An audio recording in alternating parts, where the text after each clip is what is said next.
Hello my students, welcome back to my channel Dish Academy. और आज हम अपने इस लेक्चर में बात करेंगे फ्यूचर कंटीन्यूअस टेंस को। फ्यूचर कंटीन्यूअस टेंस एक आसान टॉपिक है, बस इसमें ये ध्यान देना है कि आई और वी के साथ शैल, बी और सेकेंड पर्सन और थर्ड पर्सन के प्रोनाउन और नाउन के साथ हमको लगाना होगा विल बी। तो आइए ज़्यादा समझ लेंगे, आइए स्टार्ट करते हैं अपने इस टॉपिक को और देखते हैं कि क्या क्या इसके रूल हैं।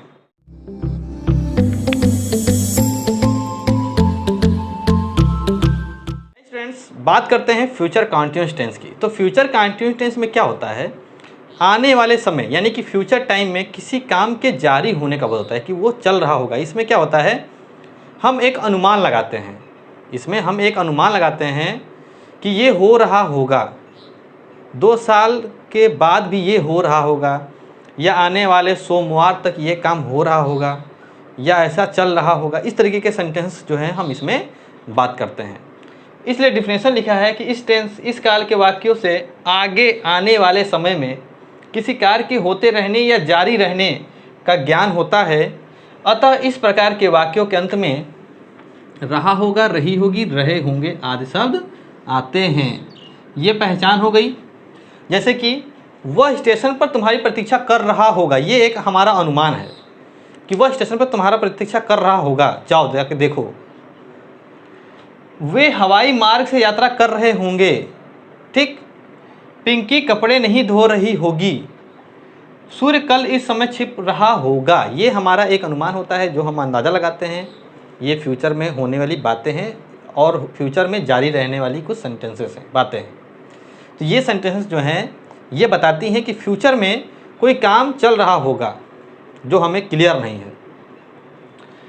तो इस प्रकार के वाक्यों को बनाने के नियम जो हैं वो आपको पहले बताया जा चुका है फ्यूचर इंडेफिनिट टेंस में, कि इसमें क्या होता है, फर्स्ट पर्सन आई और वी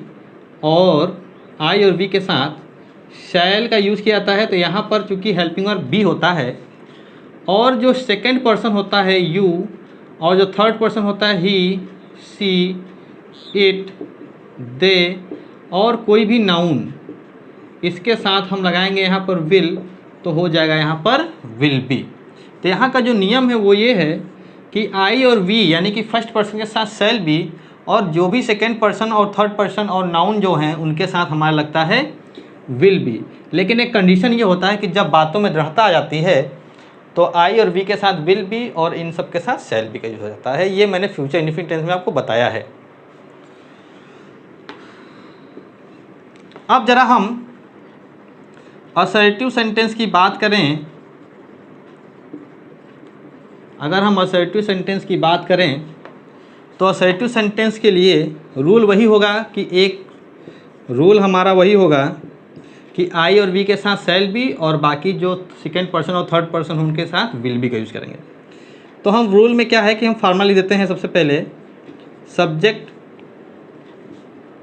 फिर विल या शैल और नॉट के बाद बी होगा। अगर नॉट आता है तो बी से पहले लगाइए, यानी विल और शैल के बाद बी। जितने भी कंपाउंड वर्ब होते हैं, कंपाउंड हेल्पिंग वर्ब, जैसे will be, shall be, will have, shall have, will have been, shall have been, ये जितने भी कंपाउंड वर्ब होते हैं हेल्पिंग वर्ब, तो जो नॉट लगाना होता है वो तुरंत जो मेन हेल्पिंग वर्ब होता है उसके बाद लग जाता है।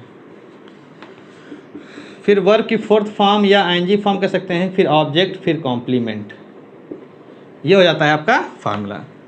अब इस फार्मूले पे क्या करते हैं, इस सेंटेंस जरा बनाते हैं कि वह स्टेशन पर तुम्हारी प्रतीक्षा कर रहा होगा। अगर इस फार्मूले को, अगर इस सेंटेंस को बनाएंगे तो क्या बनेगा, आइए इसको मिटाल करके देखते हैं। यहीं पे बनाते हैं, वह स्टेशन पर तुम्हारी प्रतीक्षा कर रहा होगा। तो वह क्या क्या हो जाएगा, he will be waiting for you, he will be waiting for you. वह हो गया सब्जेक्ट, सब्जेक्ट लिख गया। फिर विल बी हो गया, फिर देखिए वेट कर रहा था, पीछे से बनाएंगे तो वेटिंग हो गया, तुम्हारी भी हो गया। अब कहाँ पर, स्टेशन पर, एट द स्टेशन बन गया हमारा सेंटेंस। वे हवाई मार्ग से यात्रा कर रहे होंगे, तो वे का मतलब ज़्यादा लोग हैं। दे विल बी, यात्रा करने का travelling, they will be travelling by air. देखिए हवाई मार्ग का मतलब होता है बाई एयर, अगर कार से यात्रा कर रहे हैं तो बाई कार, अगर समुद्री रास्ते से कर रहे हैं तो बाई सी, अगर ट्रेन से कर रहे हैं तो बाई ट्रेन। अब बात करते हैं तीसरे सेंटेंस की। पिंकी कपड़े नहीं धो रही होगी, तो लिखेंगे Pinky will not be washing clothes. Pinky will not be washing clothes. Surya कल इस समय छिप रहा होगा। बात करते हैं फोर्थ सेंटेंस की। सूर्य कल इस समय छिप रहा होगा, तो लिखा जाएगा the sun will be setting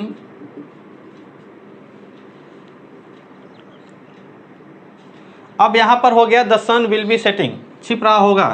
अब यहाँ पर कल इस समय, कल इस समय को हम क्या करें, तो अब कल इस समय क्या करें, तो लिखेंगे at this time tomorrow. The sun will be setting at this time tomorrow. तो इस प्रकार से हमारे ये चारों सेंटेंस जो असर्टिव के थे वो हो गए। अब जरा बात करते हैं इंट्रोगेटिव सेंटेंसेस को कैसे बनाएंगे। तो आइए अब हम देखते हैं इंट्रोगेटिव सेंटेंस को। देखिए फिर से मैं एक बार बता दूं कि इंट्रोगेटिव सेंटेंस के दो टाइप हैं, first type second type. First type उसे कहते हैं जब हिंदी में दिया हुआ सेंटेंस क्या से स्टार्ट हो। सेकेंड टाइप उसे कहते हैं जब दिया गया हिंदी का जो सेंटेंस में क्वेश्चन वर्ड बीच में आ जाए, यानी क्वेश्चन वर्ड कब, क्यों, कैसे, कहाँ, कौन, किसको, किसकी, इस तरीके के सेंटेंस, इस तरीके के वाक्य अगर सेंटेंस के बीच में है तो वो सेकेंड टाइप है। सेकेंड टाइप की जो फार्मूला है वो है क्वेश्चन वर्ड की अंग्रेजी पहले लिखना है, फिर विल शैल, फिर सब्जेक्ट, फिर नॉट, फिर बी, फिर वर्ब के एनजी फॉर्म, फिर ऑब्जेक्ट, फिर क्वेश्चन मार्क। यहाँ पर हम विल शैल लिखेंगे क्या की जगह पे, फिर सब्जेक्ट, फिर नॉट, फिर बी, फिर वर्ब के एनजी फॉर्म, फिर ऑब्जेक्ट, फिर कॉम्प्लीमेंट, फिर क्वेश्चन मार्क। तो ये है फर्स्ट टाइप का फार्मूला, ये है सेकेंड टाइप का फार्मूला। आइए हम सबसे पहले फर्स्ट टाइप का एक सेंटेंस करते हैं। क्या कल हम, अब हम आ गया है यानी कि वी। अब सब्जेक्ट के हिसाब से विल या शैल लगाना है। मैंने कहा था वी के साथ आपको लगाना होगा शैल, तो लिखेंगे शैल। शैल के बाद सब्जेक्ट क्या है, इसमें हम हैं, नॉट है लगाइए, नहीं तो ना लगाइए, फिर बी है लगाना है। अब यात्रा कर रहे होंगे, ट्रेवलिंग। अब यात्रा कर रहे होंगे किससे, बैलगाड़ी से, तो बैलगाड़ी का होगा bullock cart. Bullock cart means बैलगाड़ी। अब इस समय का बताया है मैंने एट दिस टाइम, और कल का हो गया टुमारो। क्वेश्चन मार्क जो लगा दीजिएगा। तो ये सेंटेंस हमारा बन गया।